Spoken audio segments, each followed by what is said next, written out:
राधे राधे आप सभी को। सोते समय आपको बहुत सावधान रहना है और प्रायः गलती सोते समय करते हैं उपासक की कोई प्रपंच की बात याद करते हुए या मोबाइल देखते हुए या कोई गंदी चेष्टाओं का आपकी रात बेकार चली जाएगी। अगर गंदी चेष्टा हो गई तो सुबह भी बेकार हो जाएगी, दिन भी बेकार हो जाएगा, निरुत्साहित हो जाओगे। सोते समय आपको समय नहीं देना व्यर्थ चिंतन का। उसी समय विषय चिंतन होता है, उसी समय विषय भोग की आकांक्षा जागृत होती, उसी समय विषय देखने की इच्छा होती।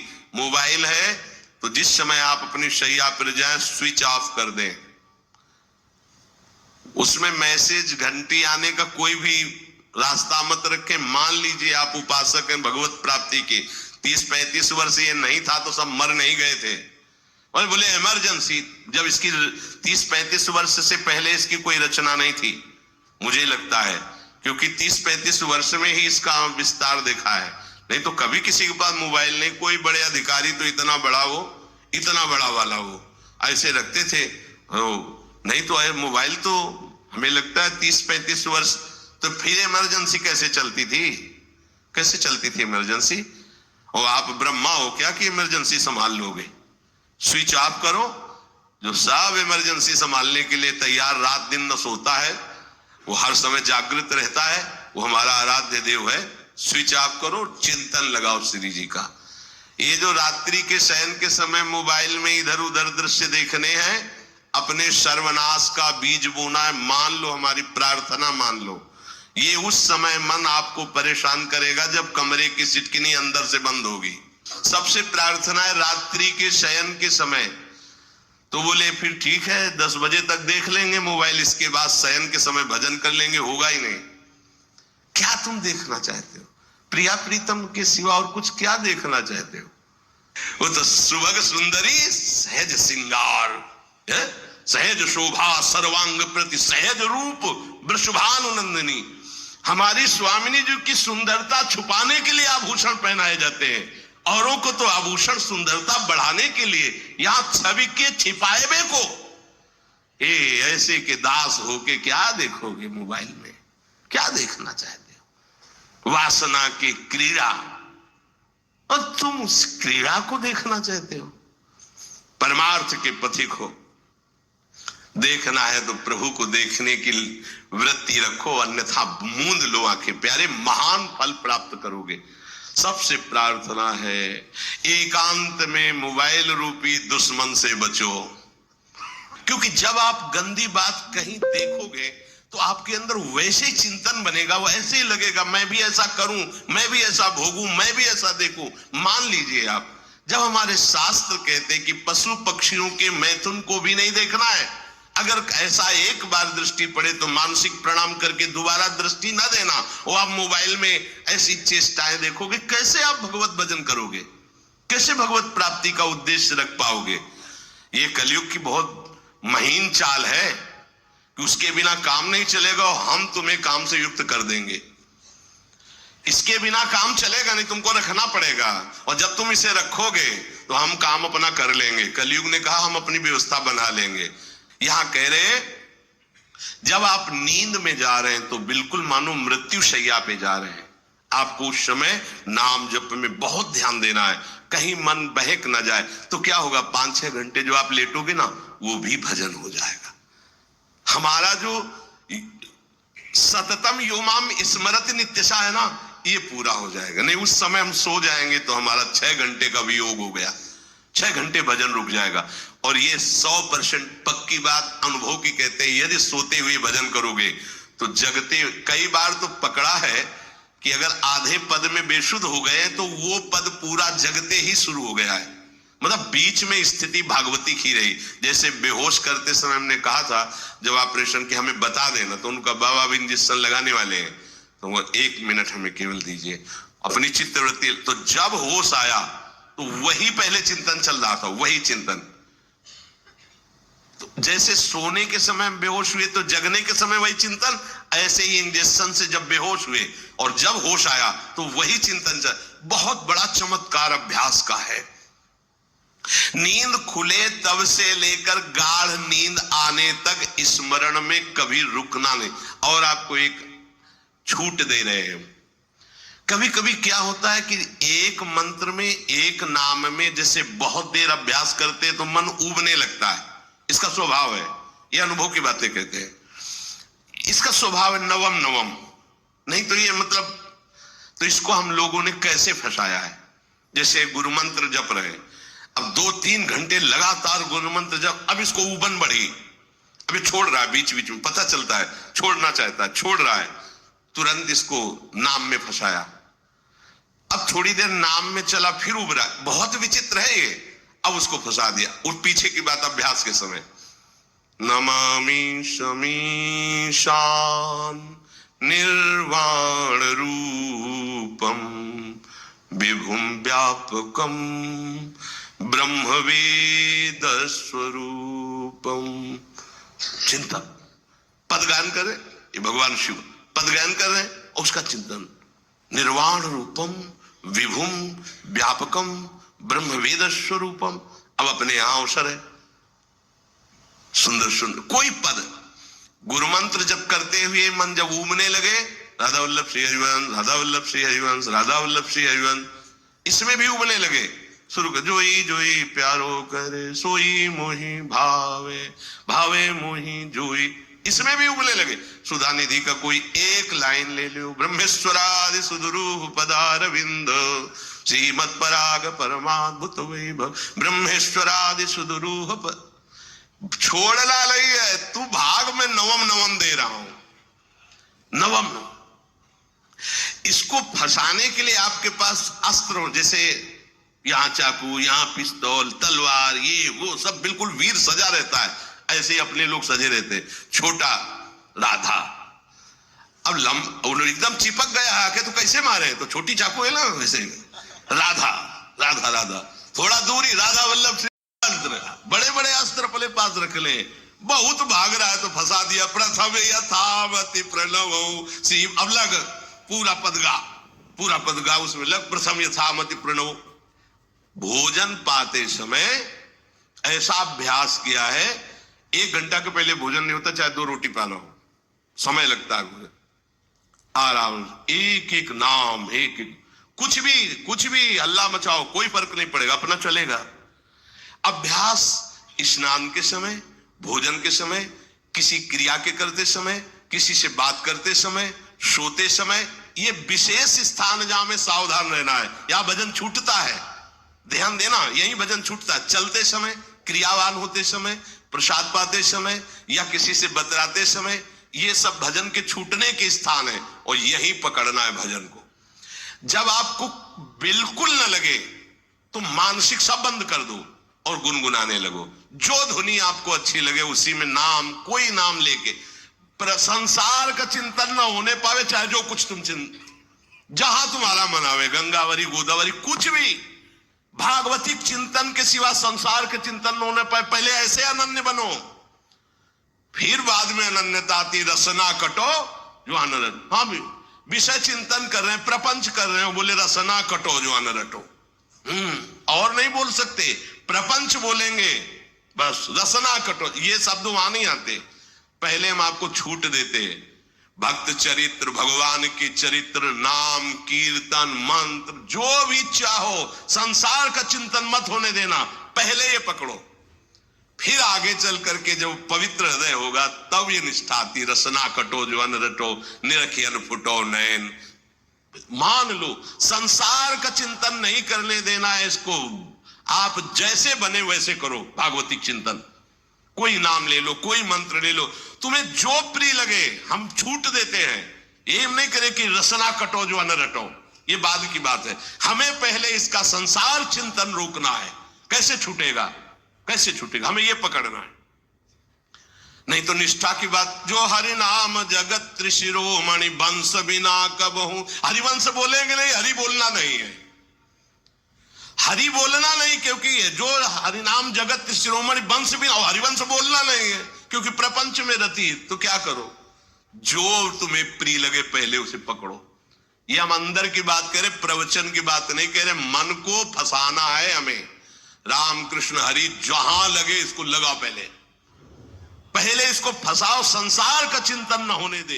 गीता भागवत भक्त चरित्र कुछ भी कहीं भी इसे फंसाओ, पहले संसार का चिंतन न होने दो, फिर लाओ इसको घुमा के निकुंज वाटिका में, फिर तो भागेगा ही नहीं, फिर नहीं भागेगा। अब सीधे निकुंज वाटिका में किसी महाभाग्यशाली गुरु आश्रित का लगेगा, अन्यथा बहुत प्रपंची मन है।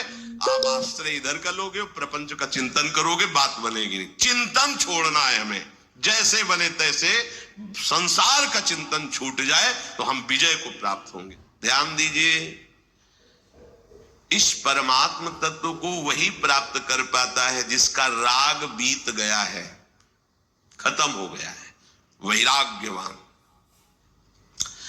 ज्यादा परिश्रम नहीं है वैराग्य में, विवेक नहीं होने के कारण हम वैराग्य नहीं धारण कर पाते। हम बाहरी बातों को वैराग्य ले लेते हैं, ऐसा कपड़ा बदल लेना या कपड़ा ना पहनना या लौकी का कमंडल, मिट्टी का पात्र, तो हम अपने को वैरागी। बात यहां नहीं रुकेगी। वैराग्य का इतना ही मतलब नहीं, ये भी एक बाह्य अंग है वैराग्य का, पर वैराग्य का सच्चा स्वरूप है वीतरागा। कहीं कुछ भी अच्छा नहीं लग रहा, कोई भी सुख आकर्षित नहीं कर रहा, लोक लोकांतर की प्रतिष्ठा, मान, सुख, ऐश्वर्य, व्यक्ति कुछ अच्छा नहीं लग रहा, राग खत्म हो गया। ऐसा उस अक्षर ब्रह्म को, अविनाशी तत्व को जान पाता है। जगते भयो फिरे बैरागी, जैसी हरिवंश प्रपंच बंच सब ये काल ब्याल को खायो। हालत यह है कि जैसे सांप ने मेढक को पकड़ रखा और मेढक सामने पतिंगा को, कीड़े को पकड़ना चाहता है, उसे यह पता नहीं कि मैं खुद किसी का कवल बन चुका हूं, वो एक झटके में मुझे अपने पेट में ले जाएगा। ऐसे ही हम सब हैं, काल के द्वारा ग्रसित है। काल ने हमें पकड़ रखा है, पर हम भोग भोगना चाहते हैं, हम नाना प्रकार की मान प्रतिष्ठा पाना चाहिए। ये पता नहीं एक झटके में हमारा अस्तित्व ही खत्म हो जाएगा। जिनके अंतःकरण में किसी भी व्यक्ति, वस्तु, स्थान, पद, प्रतिष्ठा का राग ही नहीं रह गया है, उसे कहते हैं वैराग्य वान। वीतरागाः, राग ही नहीं है। जिनका अंतःकरण निष्पाप निर्मल हो चुका है, जिनके हृदय में केवल भगवत प्राप्ति की उत्कट लालसा जागृत हो गई है, ऐसा साधन संपन्न उपासक परमात्म तत्व में प्रवेश पाता है। अध्यात्म मार्ग की ऊंचाई पर वो स्थित हो जाता है। यदि छंतो ब्रह्मचर्यम चरंती, जिनकी इच्छा एकमात्र भगवत प्राप्ति की है, यदि छंतो, तो उनको क्या करना होगा? ब्रह्मचर्यम चरंती, ब्रह्मचर्य का पालन करना होगा। प्रत्येक इंद्रियों का निर्विषय हो जाना वास्तविक ब्रह्मचर्य है। केवल जनेंद्रिय से ही ब्रह्मचर्य को नहीं लेते।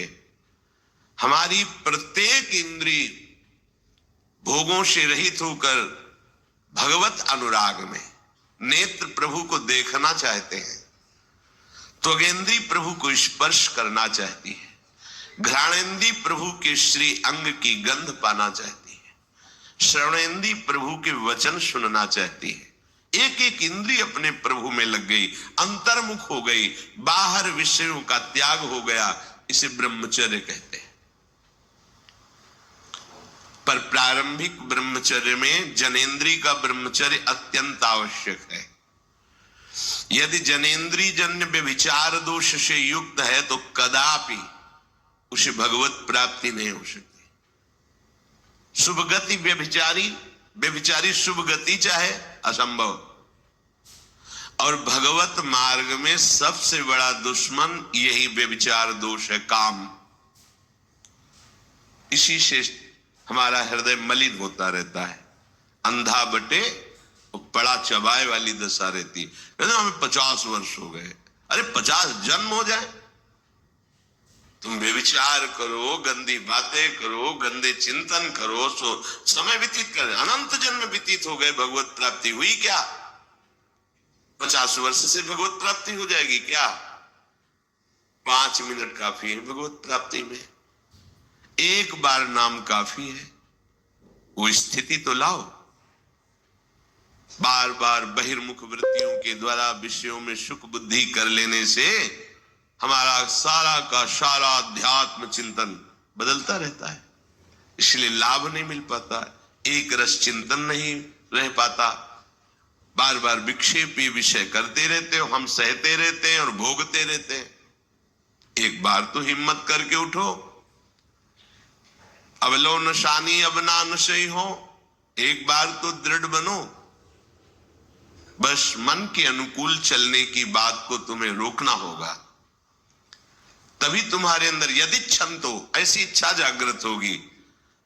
पक्का पक्का ऐसा ही है, जब हम किसी विषय के वेग को सहते हैं, विषय नहीं भोगते हैं, तो मन बहुत जलाता है। उस जलन में फिर एक ही बात होती है, बस भगवत प्राप्ति हो जाए, झंझट खत्म हो जाए।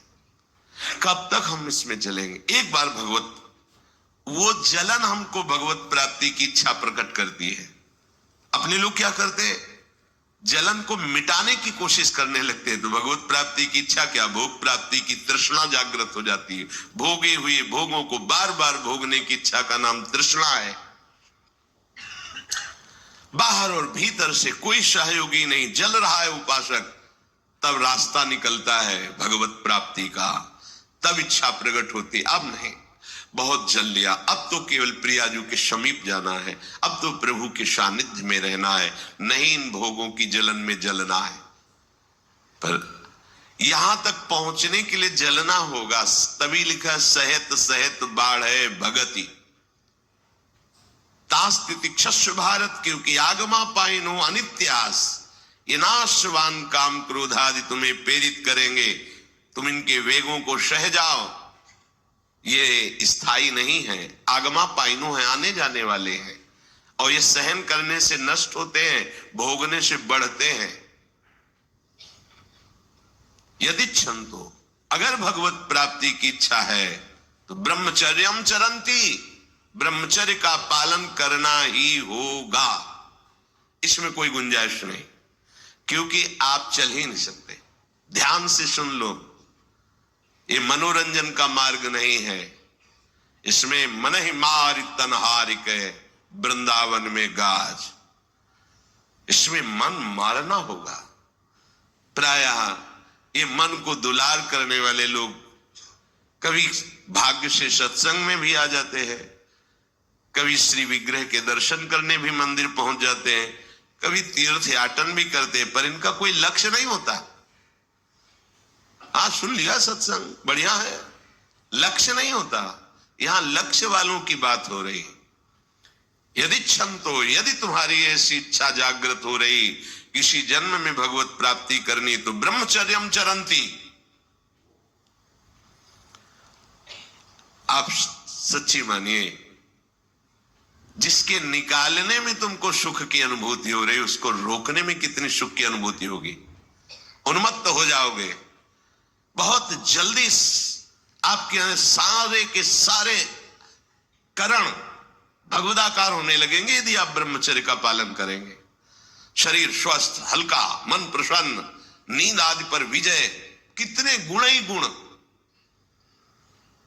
और ब्रह्मचर्यहीन आलस्य, प्रमाद, भोगों का चिंतन, मन का डिप्रेशन में पहुंचना, कमर में दर्द, टांगों में दर्द, सर में दर्द, घबराहट होना, बिना किसी कारण के मन भयभीत हो रहा है, भोजन अपच हो रहा है, बिना किसी प्रक्रिया के वीर्यनाश हो रहा है।